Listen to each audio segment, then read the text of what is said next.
welcome back to another Take the Lead podcast. I am your host, Tara Chantelle. Y'all, we about to dive right into this another bag talk session. I am so grateful. I am so honored because we have Francois in the building. What's up, King? I'm good, Queen. Thanks for having me. Thanks for the opportunity to be on your platform. I am so grateful, and I just can't wait to just dive into everything that you got going on. Let's talk about this skin brand, Francois Shea Soufflé. I wanted to get that right. That just sounds so unique, so extraordinary. Talk about it for us. Well, I started this in 2000. Well, before that, like I was always interested in doing skincare, but I'll admit I'm a very confident guy. But when it came to that, I was not as confident because it's kind of a lane that was new, and it's kind of like a female-dominated lane. So I didn't know where I would fit or how that would work. And so 2015, I went to the Million Man March in DC that Farrakhan held.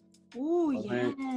And cause I didn't go to the first one. I didn't went to none of them actually. So I said I got to make at least one of them in my lifetime.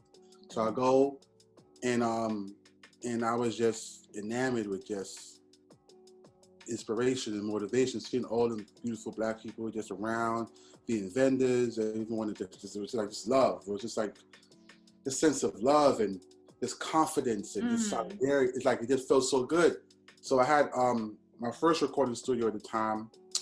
That was my first business I ever opened, and the guy kept calling me to do a session, and I'm like, you know what? Listen, I'm out of time right now. I'll be back tonight around like 1 o'clock. He kept on calling me, and it's funny. Like I really didn't want to do it, but I wound up. I said, you know what? I got back to New York around like 11:30. I got on the train. Got to the studio at like 11:50. The guy shows up, and that never happens. Like to get from like where I was in the city to get back to Brooklyn within that time span, that never happens. That I want to be like at least an hour at that time of night. Wow. So he came and did the session, and the entire time he's doing the session, on my mind, like I have to start making these products. I kept telling myself in my head that the entire time it's going on. And the next day, the money that I made from that, I went and I bought all the ingredients I needed. Come on, investment. And I did the first batch of it. And like I said, I was still a little I was really not confident about it. So I was in my house, some family members came over, being nosy, and they were like, "Oh, what's this?" And they started, "Oh, this feels good," and they're like, "I want some," and then they took some, and then a friend of the family was here as well. She wound up taking some, and they was going crazy over it. They gave it to a bunch of people. They was going crazy over it. So that right there kind of like killed the whole. It just killed the lack of confidence. Was like, okay, cool, I could do this now because it's something that's needed, right? So that's how it started. Started there. A year later, I think that same year, I reached out to someone on Facebook I was following, and her name is Sunny. Sunny Smith is her name, and she had a cancer event that she needed vendors for. So she reached out. She says, "Hey," I sent her a sample of it. She liked it. She goes, "Hey, I want you to be a vendor at my cancer event." And I did her cancer event every year up until last year. And I think this year she said that she's not sure she's doing it or not. But I did. She was the first person that really like invested her time and believing in, bringing me on to allow me to display the products. Oh, that's incredible. But what really stuck out to me when you told me about this story is the Million Man March.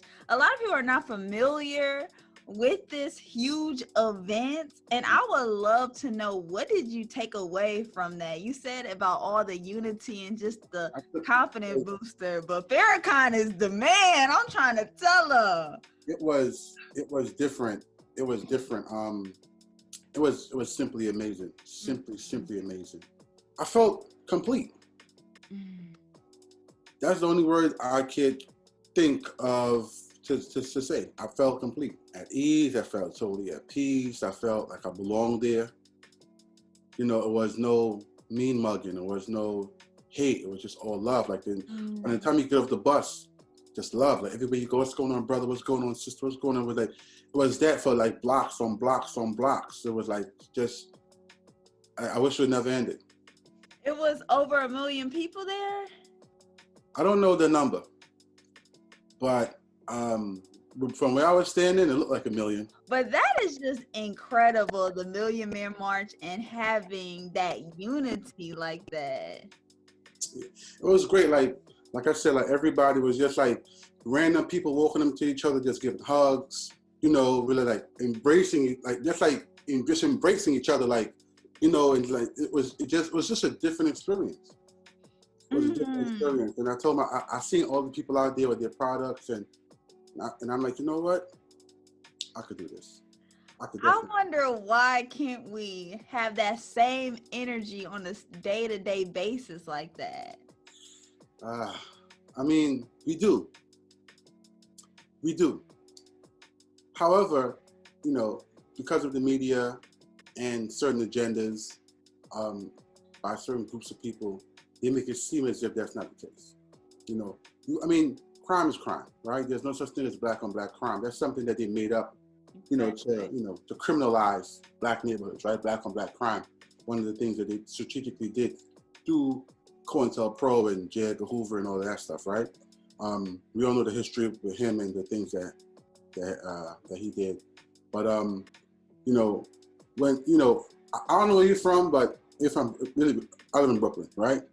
And during the summertime, you know, unfortunately because of Corona, we didn't have block parties this year, right? But block parties are like so needed, because, you know, you see that love, you see that camaraderie, you see during the summertime the blocks will have like, they'll do like clean up the block a day, and elder neighbors come out, and you see it, it's there. It is there. There are people out here doing phenomenal things. You got organizations like GMAC. You got organizations like SOS. You got organizations like Black, you know, Black Ivy Media. There's a lot of organizations out here on the ground doing a lot of work. You got guys like Michael Peterson. You know, you got a friend of mine. His name is Mustafa. He has a boxing program. He does for the kids for free after school. So you got a lot of people doing things on the ground. It's just that it's not being the same way that they, how to put it, the same way that the media display the negativity. If they display the positivity on the same level, you will see there's more positive being done in our communities across the board. Doesn't matter what state you're in, than negativity. But negativity sells, right? Negativity sells newspapers. It sells, people get paid off of negativity, right? I saw a video about a week, 2 weeks ago, with a TEDx, and the guy was saying that that Fortune 500 companies make money off of Black pain. They don't make money off any other pain but Black pain. So Breonna Taylor, they're gonna keep pushing it. Now they should push it in the media. George Floyd, Ahmaud Arbery, Sean Bell, Amadou Diallo, many. Field. Keep going. We can keep going and going and going, right? We can keep going and going, but where's the justice that as much as you broadcast these things, right? Where's the justice that goes along with it? You're broadcasting it, you're making money off of it, right? You're monetizing off of it, of the pain, but there's no justice behind it, right? And you're not even standing behind the victim, just standing behind the people that cause the pain. So it's this very weird dynamic that It exists, right? It exists here in America, and this is what we've been living in and under and through since our existence here.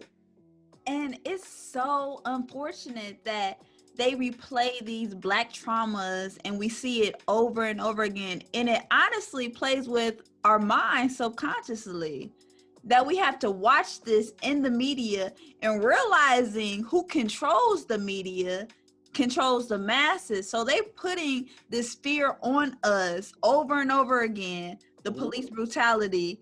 And it's just like no justice ever is going to happen. That's what I believe. We just need to separate ourselves from this. But see, that's what, see, so it goes back to the Millionaire March, right? That's what part of what they're saying. Separatism.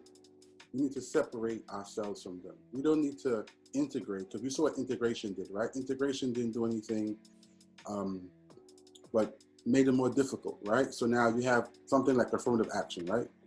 Everybody know affirmative action was created by Jesse Jackson, a bunch of other people, for Black people to have an equal space in the workplace, right?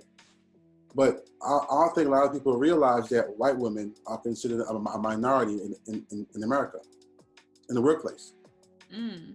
So if you're a white woman, you're considered a minority in the workplace, then you have access to affirmative action. And every other race, whether you're Asian, Indian, whatever religious back thing you follow, you are in the workplace, you could claim that, and now you're part of affirmative action. But we're not being, it was something that was created for us that we don't even get to, indulge in 100%. So it's this weird thing. Oh, exactly. And realizing the power that white women have in the whole white supremacy system. All they got to do is say, you look at me a certain type of way, and then yeah. You saw what happened in Central Park, right? Which you should call the cops on the guy for birth. Now, this is the thing. Now, when I saw that, I was furious, because I'm like, wait. So you're trying to tell me that the one Black guy that's in Central Park, he's not a bum, he's not homeless, he's nothing negative is happening, right? He's not wearing a hoodie, his pants is not sagging, all these negative connotations that they'll put, on Black men as Black men doing certain things. He's bird watching. And you call the cops on him because he's telling you about your dog. And you see that. And then you add the hysteria in your voice, like you're under distress and you're about to die. Wow. Like that right there, like she deserves to lose her job. She deserved to get evicted out of her apartment. Anything that happened to her, she could deserve it. That shows the violence that they carry on a day-to-day basis. Yeah. They are truly violent, and they look at us as a certain way, but we're not out here lying on people. We're reacting, right? We're reacting to their reaction. So it's like I don't understand how people be like, and listen, and I get it, but this is how I see it. We're behind enemy lines, asking the enemy for a fair share. It doesn't work that way. Mm-hmm. We're asking them we're on their property, but we're asking them not to shoot us. Like, just let us live here. Like, no, this is my property. I can do what I want to do. Right. You know what I'm saying? So, and that's when I think we have to realize what we're up against. If we don't have any ownership and we keep begging them to open their door, begging to sit at their table, what are we expecting here? And that's why that's one of the reasons why I did Francois Shea Soufflé as a skincare line, because one of the things that I always wanted to do was, growing up, like we would have like the baby lotion, and in the wintertime you'll put like some baby oil in the baby lotion to put on your skin, just so you won't be all ashetized. And people didn't like using the raw shea butter because it had a certain like a earthly tone to it as a smell. So I was just researching on how to just do certain things, and I came across this formula. I said, I wonder if I could make this any better, right? I wonder if I could put a twist or a turn on this and make it, take it a step up. And I did it, and it worked. Wow. So And you know, me being the owner and the founder of Francois Shea Soufflé, my family helps me. You know, when I'm making the products, you know, like if I'm making it, someone is putting a label in a bottle, someone is putting a label in a jar, someone is transferring it from the actual, they transferred it into the jars. When somebody was doing inventory, you know, so it's a I have like my own factory in my house. Keeping it in the family too, Yeah. just like that. That's how the money is gonna circulate in the Right. Black community. Right. And you know, it's all about participating in group economics, right? Participating in cumulative wealth. You know, in order to build cumulative wealth, that means wealth as a community, you have to be participating in group economics. So if you own a business, I need to support your business because me supporting your business, you supporting my business is helping build a legacy for your family and mine, right? And then you got to keep building those blocks. You know what I'm saying? Because that's the only way we're gonna get out of this. And the other thing is the other thing that bothers me about the things that I see in the media, and people that and the media perpetuates it, but people actually buy into it, right? It's this thing between Black men and Black women, and it's just like this inequality, or this I need to be equal and I don't feel like, and it's like, no, that's something that was created by somebody else, because at the end of the day, we're in this together. We are. Right? We are. You know, we're in this together. So at the end of the day, we were slaves together. We got raped together. We got beat together. We got, you know, lynched together. We're in this together. So how come we get to this point where we act like we're separate from each other? No, we're not. You know, you can either understand what's really happening, or you could buy in to certain, or subscribe to certain ideals and ideas about whatever it is that you want to buy into. But understand that there is consequences for that in the end. You know, when you're by yourself and you're standing by yourself and alone, that's the consequences, right? Now, you're going to alienate yourself into a corner and burn so many bridges. Don't nobody want to be bothered with you anymore. That's the consequences when you're buying into ideals that you don't truly understand who it comes from, who's the creator of it, and who's organizing it. Yes, that is true. You really have to pick a side in this. And I love how you notice that how the media is trying to put battle of the sexes, put us against each other. And I love that you stand for Black women and you protect Black women. Listen, I have a friend of mine, right? And we go back and forth with this all the time, right? And he's like, so you trying to tell me like you would never date white woman, you would never date outside your race? I'm like, no, I would not. Well, why? What's the reason? And I'm like, what's the reason for that? Because I've never felt love from any other group of women but Black women. Amen to that. So whether, I don't care how much whatever the stereotypical things they say, they snap their fingers and roll their necks, and that's all part of our culture. And this is the thing about it is too, why I'm going to turn my back on someone who looked like me to go embrace somebody else whose people deliberately shows me at every turn, we don't like you.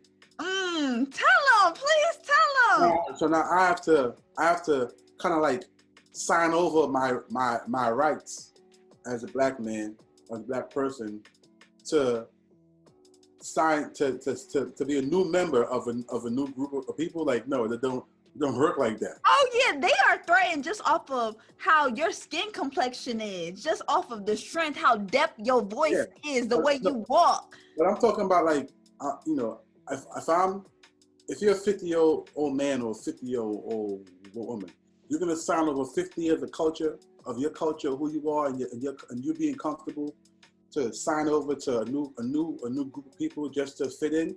And then you got to start way from the bottom, and no matter what you do, you're always going to be looked at as the bottom. No, I'm not doing that. And you can't even be your truest self around people who don't even accept you. You can't be a true self. You can't be a true self in the workplace because they control the workplace. You can't be a true self in traffic because they understood the roads and the traffic lights. You can't be a true self if you go into a restaurant because it's like it doesn't matter what you do. You can't be a true self. So now I'm making a conscious decision to totally give up who I am as a person to be accepted over here, but I gotta start at the bottom of this list. I'm not doing that. And I wonder, what have you observed by some men that choose is to go that route, though? It looks truly forced to me, so I would love to know your observation behind it. Wow. In my opinion, a lot of them are weak. A lot of them are weak. That's some of them. I think some of them have trauma issues. They have trauma issues they have to get over. I feel like some of them are easily manipulated, because when you look at when you look at the world through a white lens, right? Everything looks different from what it would look like when you look at it through your natural lens.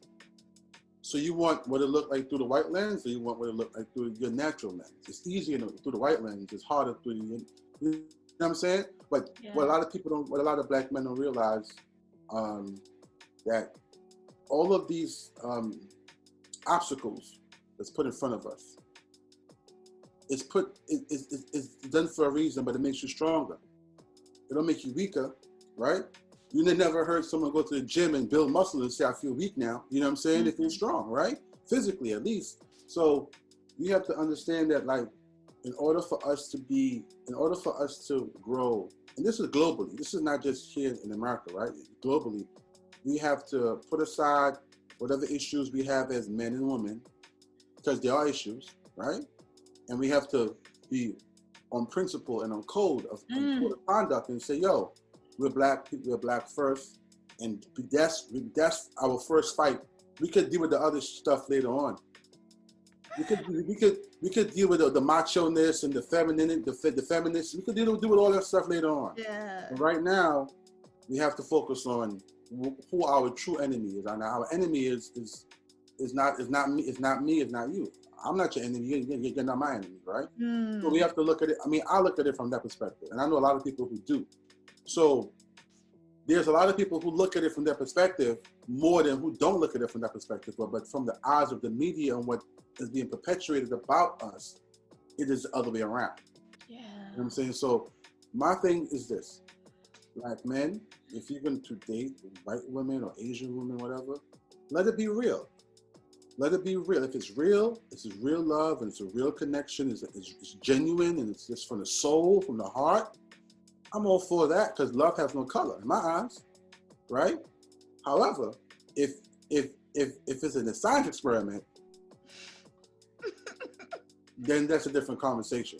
Like you said, we got to get on code. We just not on code. We don't have any type of black integrity for each other, and realizing that the dynamic of the powerhouse of a black woman and a black man and creating a black family and a black legacy, they already try to keep us away from each other. So we might as well stick together and have this unity.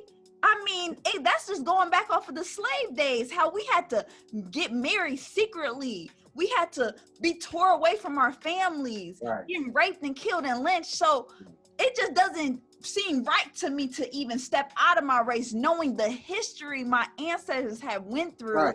For exactly. Me to this and this is the thing, right? I think if most people were connected family-wise and they could speak to elders in their family, they would know that you're probably one generation off from slavery. You know what I'm saying? Like, you're probably like a generation and a half off from picking cotton or being, you know what I'm saying? Or if not that, some type of servitude that you was forced to do. You know what I'm saying? Like, you're a grandparent away or a great-grandparent away from that. That's not that long ago. A great-grandparent would be like what? Like 100 years old, right? So if a great-grandparent's like 100 years old, then 100 years ago, somebody in their family was slaves or picking cotton, doing something around that has to do with slavery. Yeah, so I don't know if we having selective memory here. Yeah, it's called, it's called cognitive dissonance. Ooh, talk about it. Knowing the truth but acting like you don't.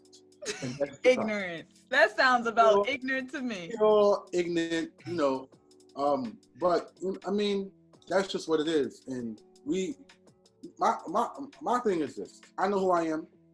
always knew who I was since I was a teenager. I'm the same person at 15 that I am now. And I'm not going to change who I am for anyone if it's not something of a positive change, right? But if you ask me to change my perception or change my reality to look the other way, I can't do that because I know what I've dealt with. I've dealt with racism. No one didn't call me the N-word, but I've gotten those handshakes where the 2-finger handshakes, the 3-finger handshake, and then they wipe their hands side of their pants. Wow. I know I've been in places where people wouldn't even shake my hand. They would deliberately say my name wrong just to get under my skin. I had a supervisor one time told me that I was being combative, and I'm like, I'm being combative because you are a threat. Because what? Oh, because every time I speak to you, you have something to say. I'm like, no, it's not to have something to say. You're not doing the physical work. I am. So if you're doing the physical work, then you could then I'm not gonna have anything to say. But being that I'm doing the physical work and I could tell you, oh listen, that doesn't make sense to put that there because we're gonna get 30 more of those and we're gonna put the 30 that's gonna come. I'm thinking logically and you're not. So I'm trying to make my job easier. I'm the one that's doing this work. I had someone told me that I'm too militant. I had someone told me, these are all white people, by the way. Told me, asked me, one time, I had a large sum of cash in my pocket. And he was like, he was the general manager of the store at the time. And the first Yeezys that came out, the ones with Nike. And he like, yo, I got the Yeezys, you don't got these. And I'm like, I don't, cause I'm also a sneakerhead, right? So he goes like, I got the Yeezys, you don't got these. And I'm like, I might not have the Yeezys, but I got more money than you in my pocket. I said, impossible. I know how much money you make. I said, okay, cool. I took the money out. I said, put it on his desk. So you count that, whatever, and then take out the money out of your pocket and count it. If I got more money than you, I take your money. I walk at the office, right? So like about 5 minutes later, he calls me. He goes, dude, what is wrong with you? Who walks around with this kind of money in their pocket? You're gonna get robbed. And I'm like, who's gonna rob me? You have to know I have this in my pocket. It's a Wednesday. Who gets paid on a Wednesday? It was a Friday, maybe a Thursday. I could see that. It's Wednesday. Who's gonna know I got this in my pocket? So it's like, but he's like, where do you get this money from? It's like, I'm like, yo, did you ever heard of a susu before? He's like, no. I said, yeah, it was a susu. And then now he went and does research and looking up about susu and all this. This was like about 9 years ago. But the point I'm trying to make is, it's like, you can never have nothing because the moment you have something, it has to be explained why you have this, because most of the times it's something that they allowed you to have, right? So when you are unapologetically Black and you're unapologetically of the African diaspora and you're unapologetically who you are and you're connected to your ancestors and all of that stuff, because they don't give you that, because they didn't give that to you, they're questioning why you are the way you are. And then they will create a narrative around criminalizing that. You know what I'm saying? By you're too militant. What does that mean? Oh, wow. Was the KKK militant? All these different things. It's the dumbest shit to me, And that's so crazy to me that we can't just scream Black power. We can't be unapologetically ourselves without that looking to them as a threat. And knowing that it's really only going to be 5% of us that's going to stick to code like this. That's going to be unapologetically. I'm happy you said that, right? So you ever heard of the 5%ers? Yeah. Okay, so that's your philosophy, right? Yeah. It's 85%. The 85% are the dumb, deaf, and the blind, right? Yeah. The 10% has the knowledge and information, but don't share it with the 85. But only 5% are the true righteous teachers, the poor righteous teachers, teachers of the dumb, deaf, and blind, and we are the ones that are like the real ones, So that's just that goes right back into, you look at a movie like The Matrix. The Matrix was based around that whole philosophy. The 85% of the people who live in the Matrix, the 10% is the Oracle, and all of those individuals and the agents, right? They're part of the 10%. And then the 5% are the people that are in Zion that's trying to bring people from the Matrix into Zion. So it's the same, all that stuff is connected, you know. But if you're not, you know, well read, or you're not, you know, open in your mind to think bigger than what you think like, then you would never understand. You will look at a movie like The Matrix and break it down into that way where, you know what I'm saying? And The Matrix was written by a black woman and they stole it. Let's make that very clear. They steal everything. We can't have nothing without them being stolen from us. And that's what they see us. They stole us. So mind you, like, just when we sit here and think about all of the history and how what the evilness that they have within their spirit, it's just so important for us to get on a righteous path together. Right. You have to. Then that's the only way. That's actually the only way we're going to win, is to being together. But, you know, when you do things like the New Deal, and you say things like, you know, we'll give black women all the support they need, but the black men can't be in the household, and you disenfranchise the black family, right? And then you disenfranchise the black men in the workspace. You know, the unions wasn't hiring them because the unions was mainly white. They had to figure out how to survive. Then they go start committing crimes. They go start selling drugs and become drug lords, and then you get mad at them. Oh, now it's a war on drugs. If you had gave us access, the same access everybody else had, it won't be a war on drugs. It won't be. Guys like Nicky Barnes wouldn't exist. You know? Yes. Frank Lucas wouldn't exist. You know what I'm saying? Yes. Tookie Williams wouldn't exist. I mean, we wouldn't know who Tookie Williams was, but probably for a different reason, not for being the creator of a street organization that went to jail, Larry Hoover and all these other guys. You see what I'm saying? These guys wouldn't exist if they was given actual real opportunity that, you know, like where they can feel good, because part of being a man is being a provider. Yeah. If you can't provide, then you're gonna feel out of your element, you know. So now they're trying to feminize our men as well. Of course. You listen. You can't find a regular pair of jeans in the stores, a man, without it fitting or too tight in the legs or somewhere. It doesn't make so. It's on the fashion front. It's on the media front. It's in the music. It's in the imagery. So it's all a conservative effort. Now we got to figure out a conservative effort by whom, right? Who really wants this? Who's the puppet master that's pulling the strings and, you know, behind the scenes, and, you know, and that's just it. But like I said, we got to stay on code. We got to be able to say, yo, I'm not against anybody, but I'm gonna stand for what I stand for. I mean, it's necessary for our black men to stand by being masculine. Right. And that's what it has to be. We need more masculine brothers out here that will protect our women. But if we out here, if everybody trying to act like a black woman now, I mean, we got all races want to act like black women, and now we got our brothers trying to act like black women. You know what's so crazy? One day I was food shopping, maybe like about 2 or 3 months ago, and I literally seen about 7 different women that got their bodies done. These are black women. They went and got the butt done and all this stuff, and it's like, and I'm thinking to myself, like, wow, like they brainwashed us so bad that we don't want to show our hair. We want to go get, we want to go get bodies that they condemned us for black women for having. White women were jealous that they didn't have that because the white men was more interested in the black woman's body than the white woman's body. And now the campaign was created against that. And then now all of a sudden, white women start having black bodies. And then now black women will want to have black bodies. You already have the black. I don't understand what you're trying to get. Like, I sit back and it's really sad. It's self-hatred. I mean, all of this is self-hatred. It's just like we don't have no love for our skin, for our bodies, for ourselves. If I woke up tomorrow and I was white, I'd probably commit suicide.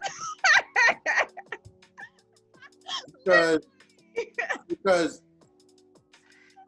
I love everything about my blackness. I love everything about my Man, me melanin. I too. love everything about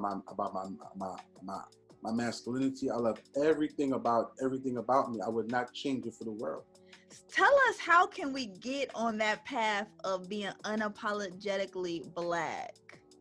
Wow, it's easy, right? It's easy. Don't give up.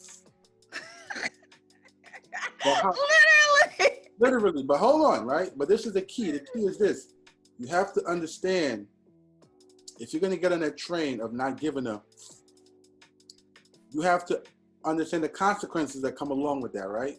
You're What are gonna they? be alone. You're gonna be on a journey by yourself. And along that journey, you're gonna meet packs of people who think like you, right? And it may be a while before you meet those pack of individuals, but you're gonna meet them. But it might be a while before you meet them. So just before you jump on that train of not giving up, understand it's a lonely pursuit once you cross that line. You have to be okay with your decision, because now if you go backwards now they got you right where they want you. And then now you look weaker to them.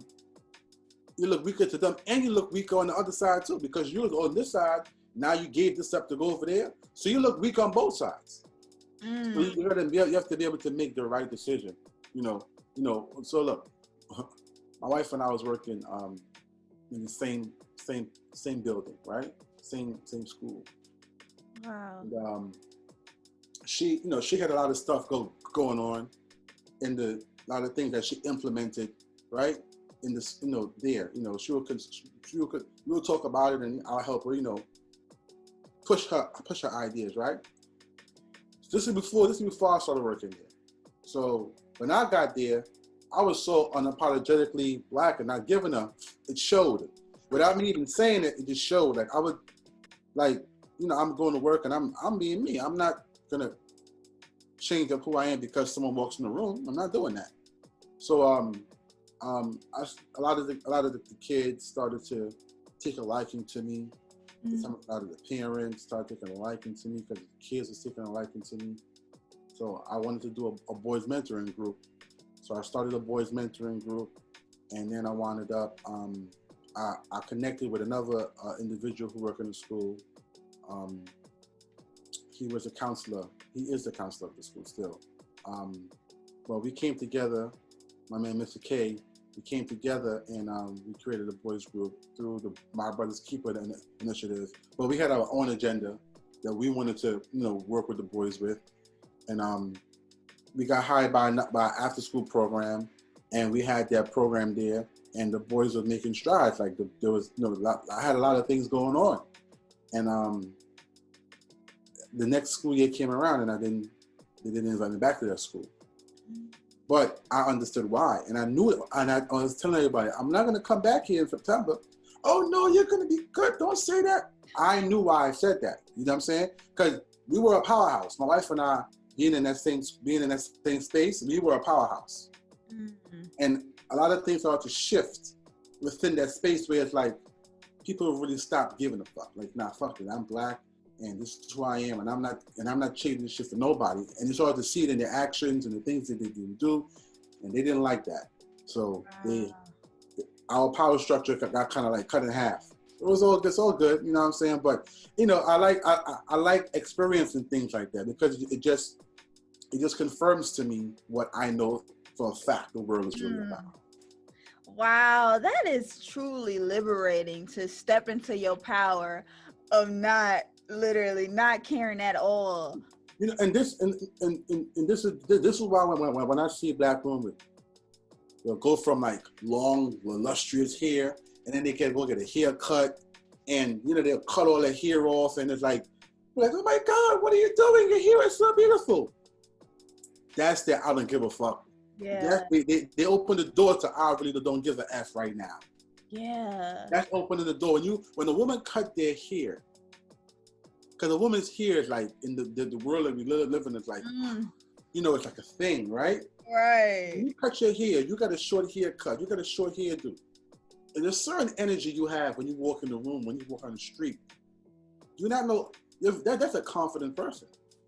Knowing they self. When you know Yeah, yourself. see what I'm saying?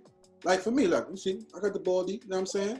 Right, looking Once for upon a time, I had long braids down the hair, and it's only hair. It doesn't change who I am.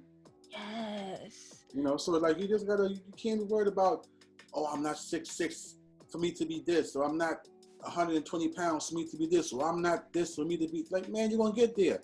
But you gotta start somewhere. And that's just about gaining knowledge of self. See, and that's where it starts. See, and that's what we gotta get into these kids. Like these kids need to forget. I mean, education is good. I'm not saying education and throw it out the window, right?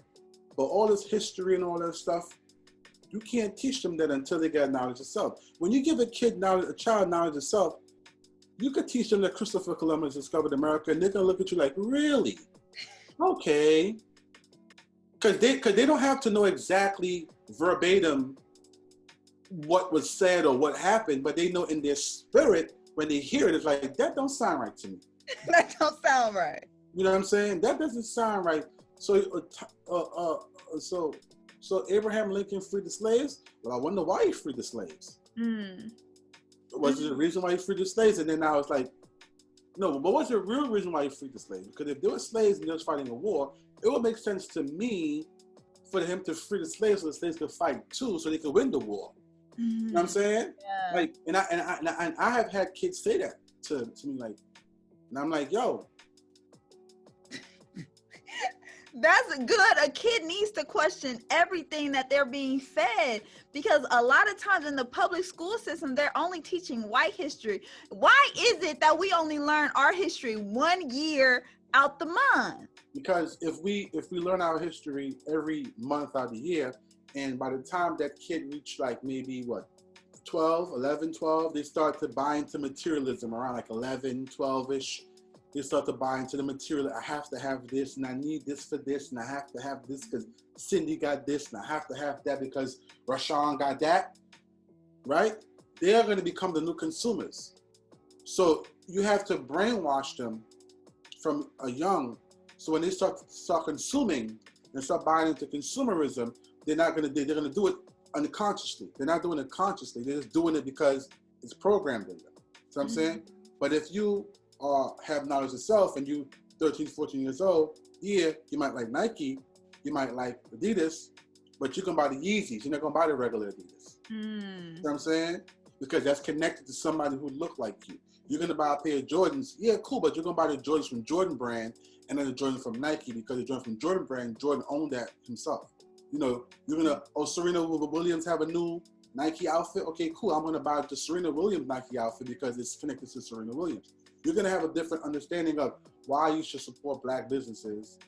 You know what I'm saying? You're going to have a different feeling when it comes to that. So you're going to have a better understanding of that knowledge that's within you, and you're going to start operating a certain way that's just natural, right? Yeah. So that's, to me, I think that's what it is. I think knowledge of self is number one. And that's where it has to start. And I think it's so important that we have to teach the youth that. Nobody else is going to teach them. We can't depend on white teachers to teach them that. You can't depend on, you know. And I think Malcolm X has said this. You can't allow the enemy to educate your kids. Come on. Right? You know, I mean, even though we have to send them to these schools at times, you have to be diligent in the household when it comes to teaching them. So every month, every day is Black History Month, Black History Day. Yeah. Black History Month. So I'm saying, so by the time Black History Month comes, it's like, what's the big deal? To you, it's not a big deal because this is every day. This is what you go through every day. You know, one of my friends, his godmother is Asada Shakur. Wow. Yeah, that's his godmother, Asada Shakur, and his mother was a Panther. Come on. And you know, and he, you know, like, you know, in his household, I mean, his kids are half Black, half white. But in his household, it's like, yo, everything is straight black, blackity black. You know what I'm saying? Like, you don't want to hear none of that. And you know, and his kids are like, nope, They'll go to school to teach you, nope, that's not how it goes. But my daddy said X, Y, Z. I read, and I learned. You know what I'm saying? So that's how we gotta be. We gotta be black, like the show, black as, you know what I'm saying? And black first. we gotta, because, you know, we are currency, right? Our talents is currency. Our, you know, our just existence is currency to them. They study us. They study from us. Sports to entertainment to business. Doesn't matter which aspect, music, whatever is us, right? Like if I'm a white producer and I'm making movies, right? Who am I gonna get for a blockbuster movie? Am I gonna get you know, Vince Vaughn, or I'm gonna go get Denzel? Because they know black people spend money too. We spend money.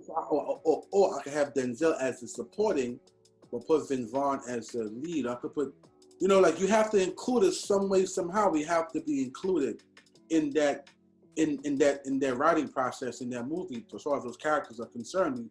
You have to put us in there because, you know, okay, cool. Even though Denzel's not the leading character in the movie's still going to sell because Denzel's in the movie. And we support our people. You see what I'm saying? Black Panther made the money it made because the entire cast was all black.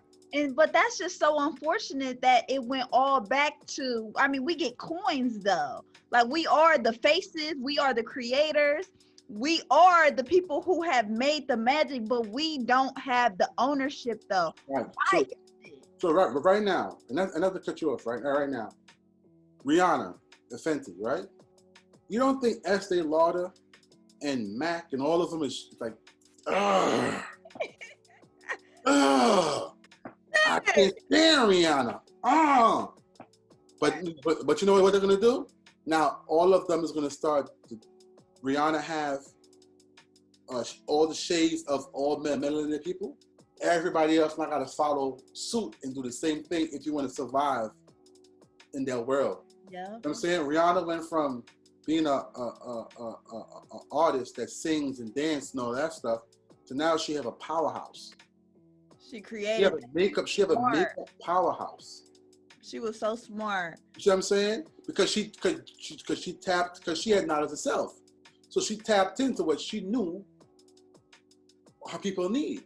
I'm an artist and I have to constantly, you know, when I'm getting makeup, you know, they have to find the right shade. Sometimes the shades is off and it's like, I don't like this. So for years of going through that, you figure, you know what?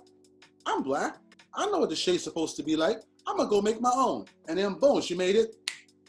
Now Fenty is what? Worth what, 60 yeah. 70 million? And she probably knew about how the music industry goes, how they are just using her for her talent, for her voice, and not getting truly paid. Right, they're gonna pay you $5 million to be the face of Louis Vuitton, right? Okay, cool.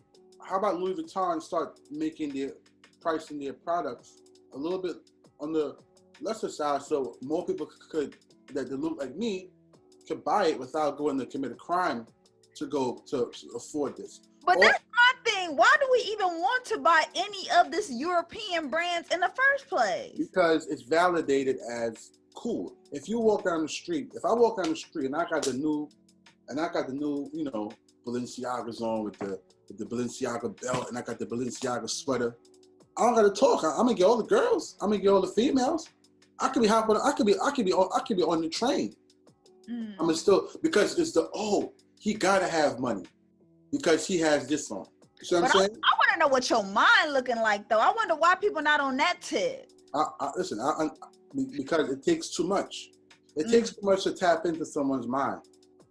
That's sad. It takes too much energy. It takes too much time. And you know, and a lot of times people don't want solid relationships. They just want, you know, a bang and, you know, a slide and leave. I'm gonna slide in your DM. I'm gonna gas you up. I'm gonna get what I want, and then I'm out. They don't want a solid relationship with anybody. Wow, and that is just what we are in right now. Just so shallow. It's microwave. We live in a microwave society.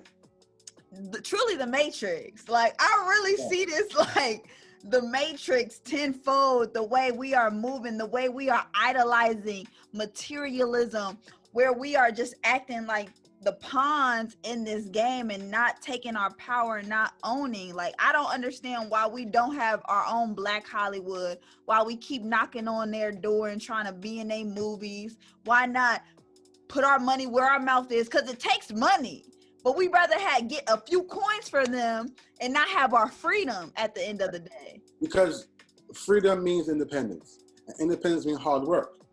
People don't want to work hard. If you tell the average person, okay, I'm gonna give you $1 million every 2 years for the rest of your life, or I can show you how to make $5 million every year for the rest of your life. The average person would pick the 2 million or the million for every 2 years, and they'll figure out how to stretch it out, right? If you're smart, if you smart, you say, okay, cool, I could take this million, but my cousin does real estate. I could see, I could probably buy some property. I could find out where I could get some property at, and I can buy some stuff, and then I could have residual income that's coming in from my properties, and then I won't have to depend on the $1 million just by itself. The $1 million is making me money, right? So I could invest maybe 100,000, 200,000, and every month I'm receiving back a certain amount. Okay, cool. That's a smart person, right? The regular person would say, okay, cool, I'll take that million, because they figure what, every 2 years. So if I budget out, if I budget it out, I could flex for 2 years. I could off this $1 million, right? But the smarter person would say, show me how to make the $5 million a year.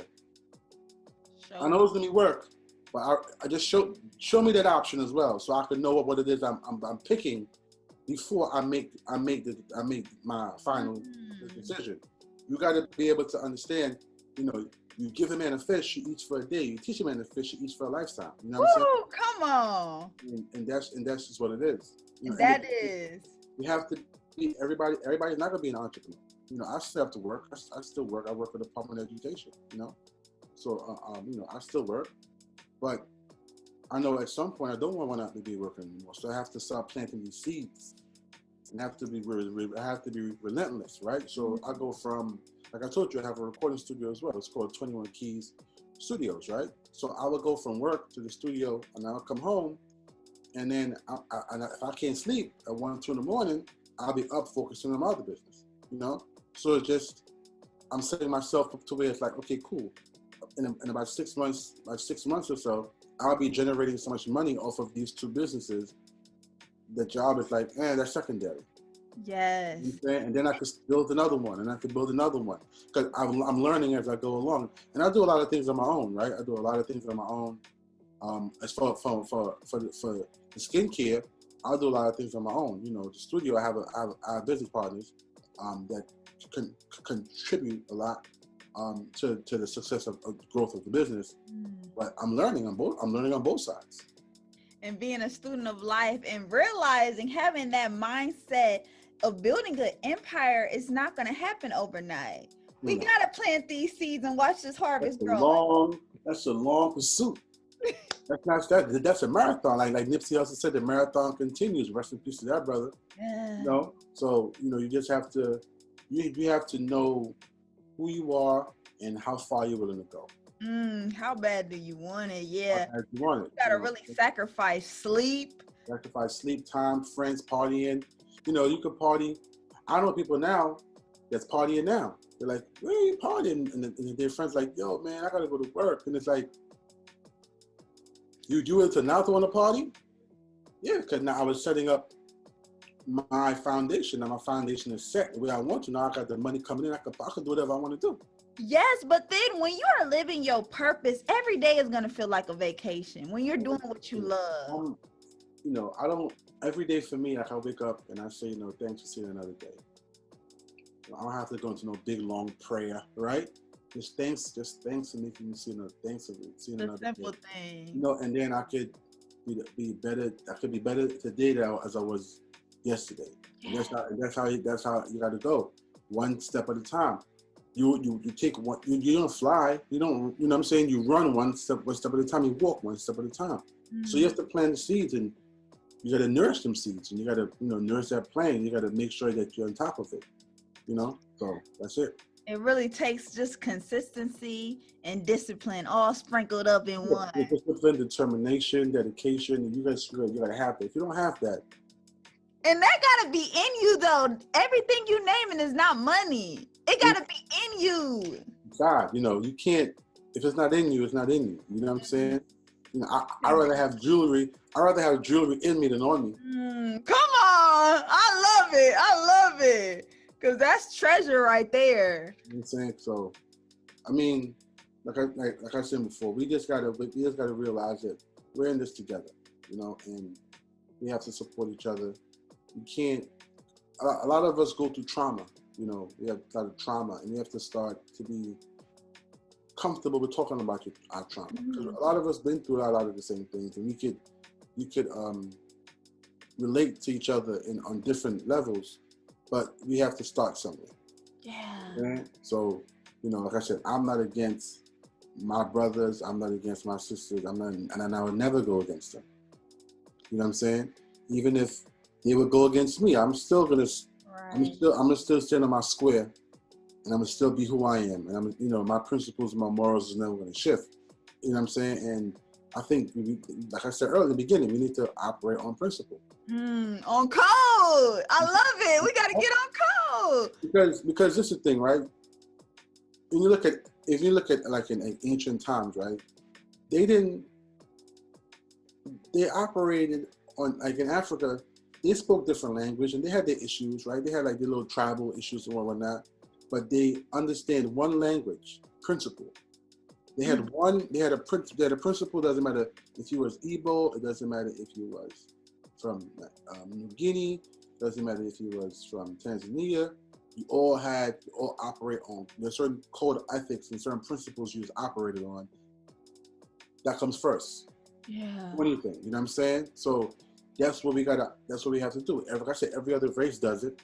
Every other ethnic group does it. Then we have to start doing the same thing. And also, the people that actually that's doing it, right? It needs to be highlighted. So Black media needs to highlight these things, right? The Shade Room is cool, but the Shade Room talk about more shady shit than, than things that they should be talking about, right? So it's like, let's highlight these principles that's going above and beyond. Let's highlight, this person from this community that changed their life around and now they're doing stuff for the kids in the community.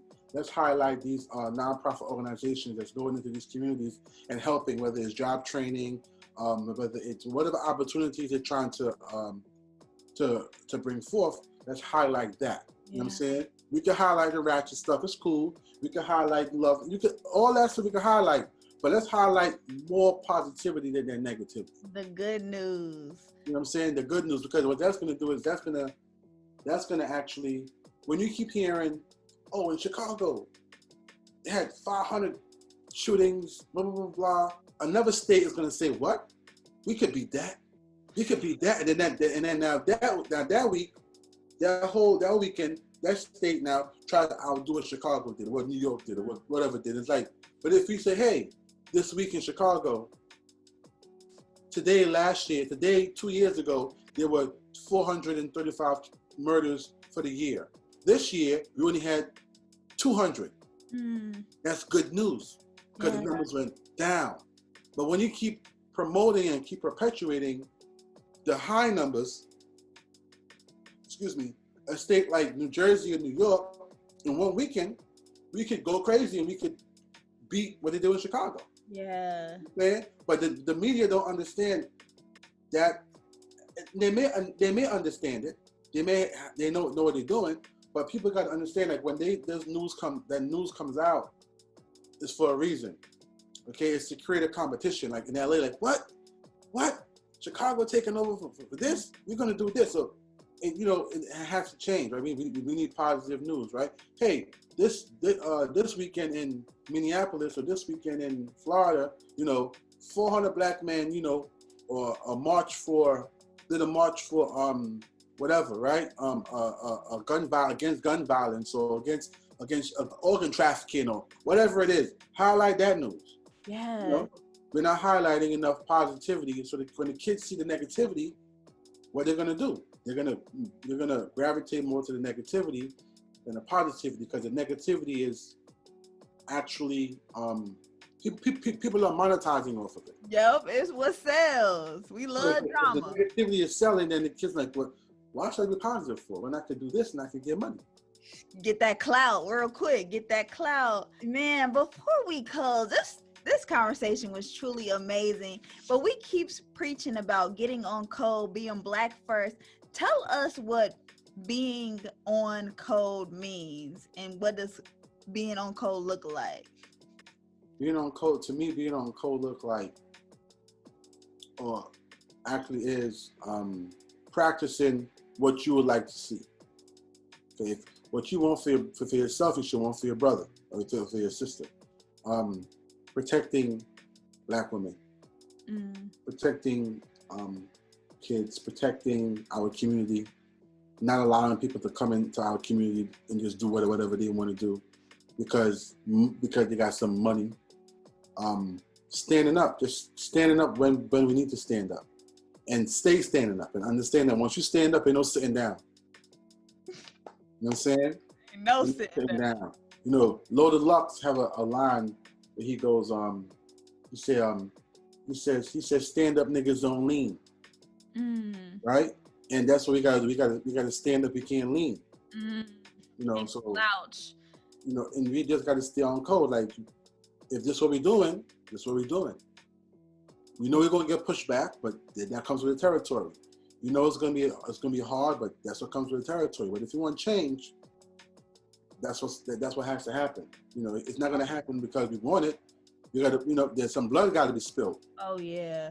Some RIPs is gonna happen. But in the grand scheme of it, 10, 15, 20 years from now, in the history books is gonna say, yo, this is what happened. They stood up on code. They lost some, but they gained more than they lost. You know what I'm saying? And that's what it has to be. We got to stand 10 toes down. 10 toes down until you come up, you know. So a place like Tulsa, Oklahoma, right? We know about that, and we know what happened there, right? But the white woman did that. You see what they do?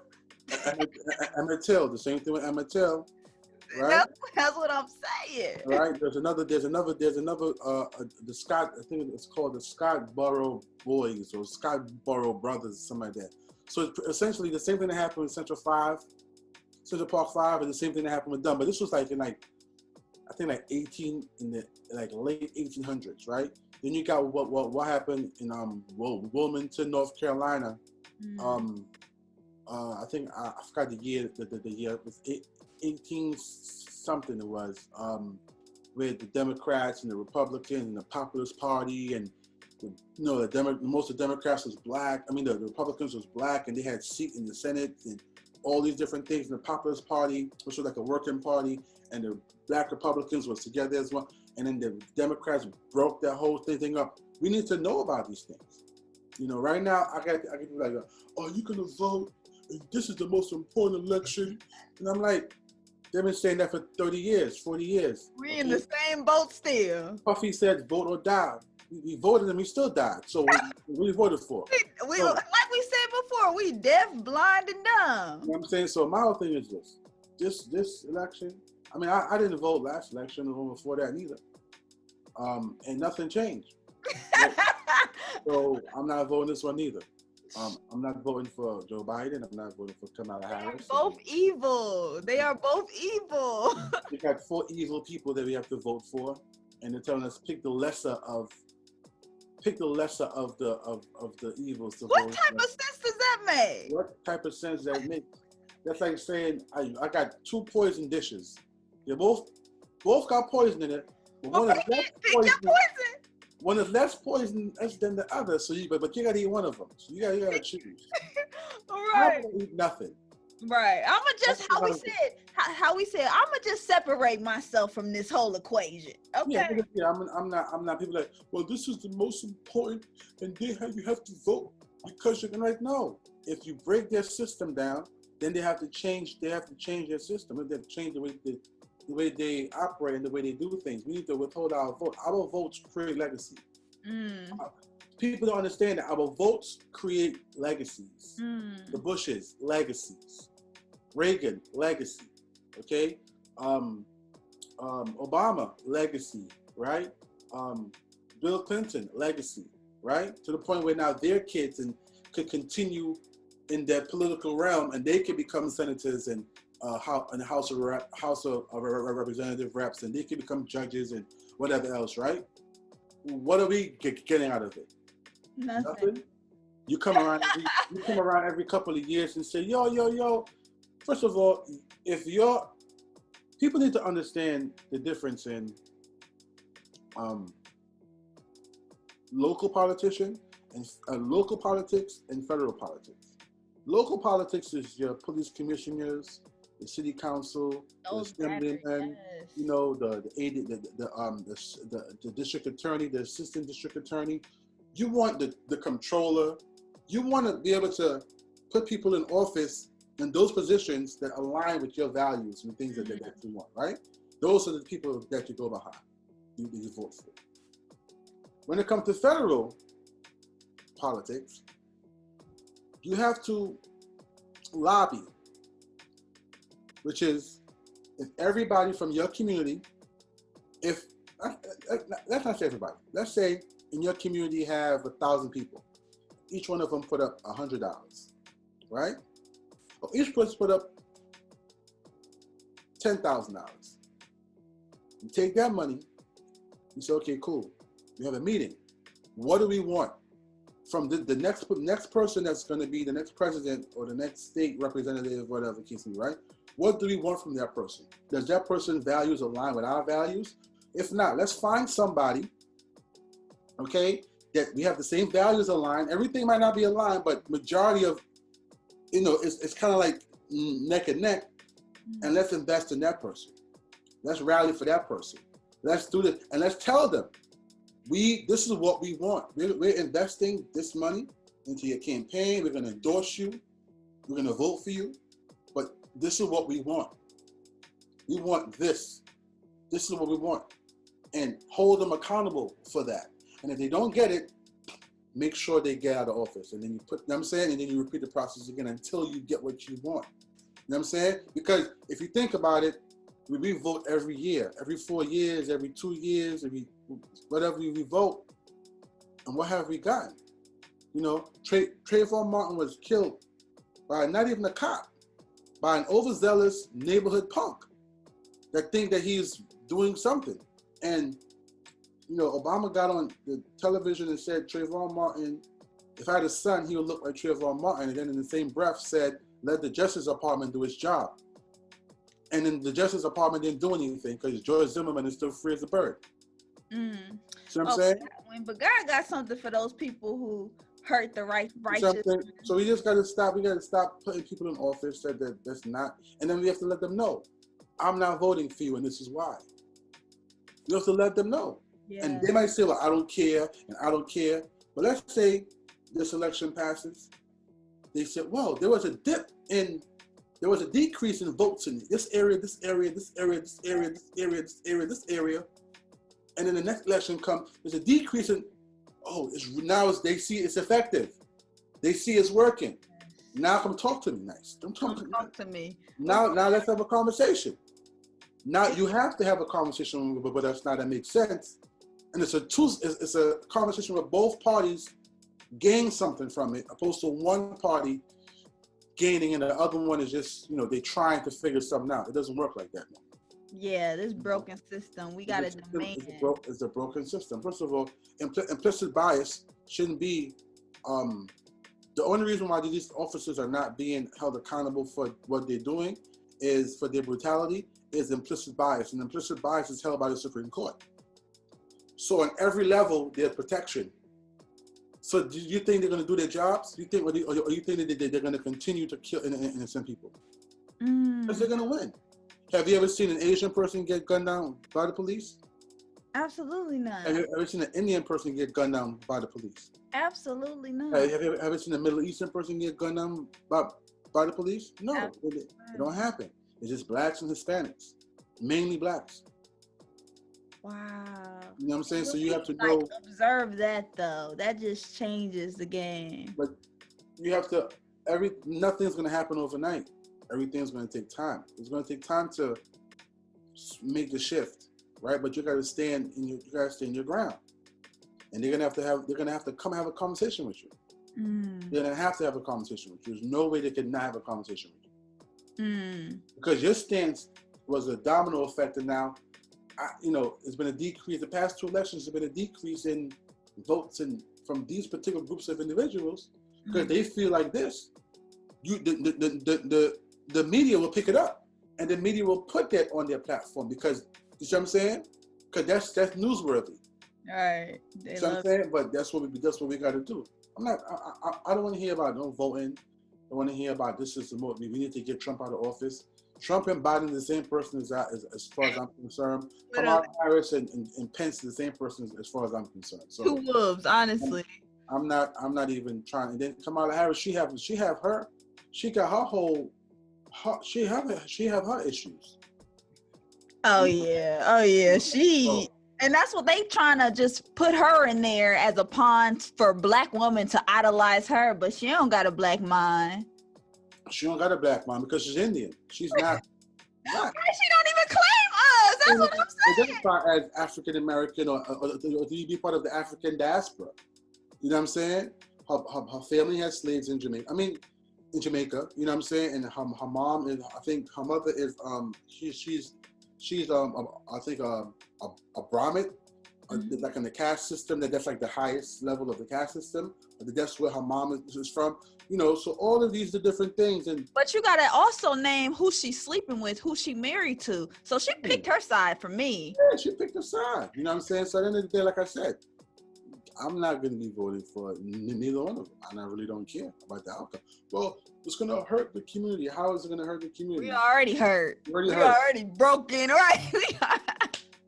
It's time for us to do for self. We could take our time. We could save our time, and we could come together as small groups all over the country, and we could discuss what we want and what the change we want to see, and start making those changes ourselves. Yes. You know what I'm saying? We could save that time that we go voting and all that time talking about that, and talk about something that's actual that we could have a tangible change for. And it don't make sense. Yeah, like how you said earlier, like we begging them to be on their property when they already in that gated community trying to fight it down. Right. And we over here observing these 2 white men arguing back and forth, still avoiding the whole situation about reparations for black people, trying to stop the whole system of oppression from us. But it's honestly comedic, like how America is such a big joke right now. America, let me tell you something. America is you ever been to a party? Yeah. You go to a club, and it'd be the flyest guy in the club in the VIP section, and he broke. He's broke. He got a fancy car, jewelry on, but he live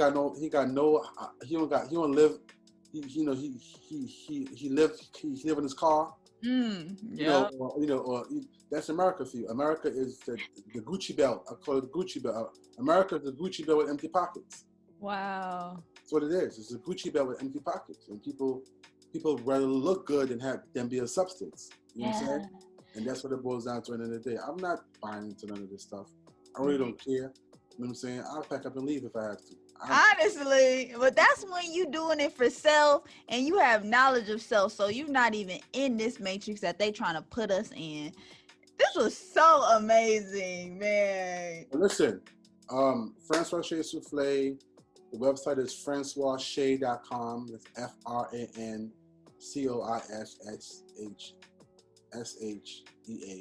FrancoisShea.com.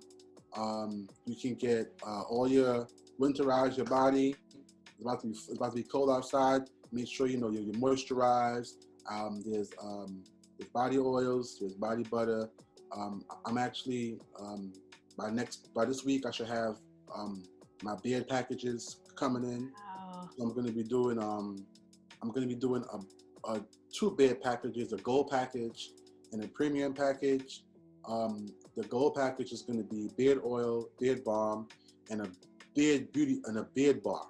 So it's a beard soap bar. So it's a bar soap, and you rub it on your beard, and it's going to get in there and clean your beard. Also clean your skin because it's going to have like tea tree oil in it. It's like tea tree oil, peppermint, and a couple other things in there, all natural. So it's going to clean your beard, moisturize it, make sure, and then you're going to put the beard oil, the beard balm. I'm going to have that this week. And then I'm going to have the premium package is going to be beard oil and beard balm. And then the soaps is going to be sold, the beard bar is going to be sold separately.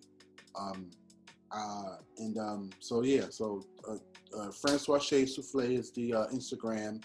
FrancoisShea.com is the website. You can order it. If you use the code Smooth Skin, when you check out, use the code Smooth Skin. I think you get 10% off. Awesome. Okay, so for first time buyers, you get use the code Shea Soufflé, and you will get 10% off the first time. Buyers, if you use the code Body Butter, you will get free shipping anything over $45. And if you use the code Smooth Skin, you will get $10 off any orders $100 or more. Wow. Come on, y'all. Get it. Support Black biz. And I also have a campaign called Love Your Melanin campaign. We love that. And there's when you go to the Instagram, you go to the link tree, and you will go love your melanin campaign, answer some basic questions, and then at the end of that, there's a discount code that you can use as well. So Love Your Melanin campaign is all about loving your melanin, different shades of your melanin or whatever shade you are, loving it unapologetically. Because I wanted to promote. I noticed that there's a lot of conversation around skin color and skin tone, and people feeling it's like a lot of skin bleaching is happening, and I feel like that's a wrong narrative to be putting out there. So I want to promote just loving even white people, right? Love the color of your skin. If right. you love who you are, because you can't change it. And me personally, I wouldn't change mine to save the world. As a matter of fact, I'll go shade dark if I could. Come on, blacker the berry, the sweeter the juice now. So so Love Your Melanin campaign. You want everyone to be a part of that campaign. Just go in there. Francois Shea Soufflé is Instagram. Link in the bio. Answer the questions, and all of those responses I get, I'm going to start posting them on the actual page itself. So just that's something we're doing. As far as my recording studio is 21 Keys Studios, located right here in Brooklyn, 2 Prince Street. We do recording, mixing, mastering, also music production as well. So, you got to come back on the show because I need to talk to you about this music right now. I mean, so please make time for me, honestly, because that's a whole nother topic. Most definitely. I mean, listen, I feel like we family already. I feel like, Yeah, this love. And I got to send you some stuff, so you got to send me your address. So I could send you some stuff so you can check it out. I appreciate you, King. By the way, your skin is popping. I'm trying to get like you. I'm just saying. That's my products. My products. I put in my beard. It's all my products. Good. Looking good. Drink a lot of water. Come on, water. Eat some fruit. You'll be all right. Drink some soursop, some sea moss. Yes. Hey, this is why I love us. I just love being Black. And I just appreciate you so much for taking time out of your day to come talk to us. So much power, so much gems was dropped. I want to say thank you for having me and giving me the opportunity to speak.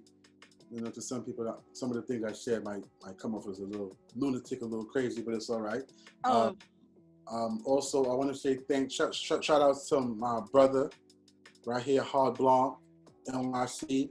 This is his sweatshirt he made, black owned. Dope. You know, shout outs to my family, you know, my wife and my kids, you know, for holding it down. Come on, white people, black my business partners, for, you know, at the Studio Ink Crowd group, you know. So we're over here, we're working, you know, we're working. And shout out to Rhyme, a friend of mine, she has an organization called Rhyme. So RYM, Young Resilient Minds, you know, Resilient Young Minds. That's our organization. It's pretty dope. And shout out to everybody on the ground putting the work in. Shout out to you know, all the educators. Shout out to all the students going back to school in this crazy time. Shout out to all the nurses. They got to, you know, go in there and fight that good corona fight every day. You know, shout out to all the people out there making moves and doing what they got to do. I'm telling you, to survive in this matrix, it's only up from here, King. I appreciate you. I appreciate you having me. Thank you. And thank you, listeners, for tuning in, tapping in. And we're going to be back at it with another one. Peace.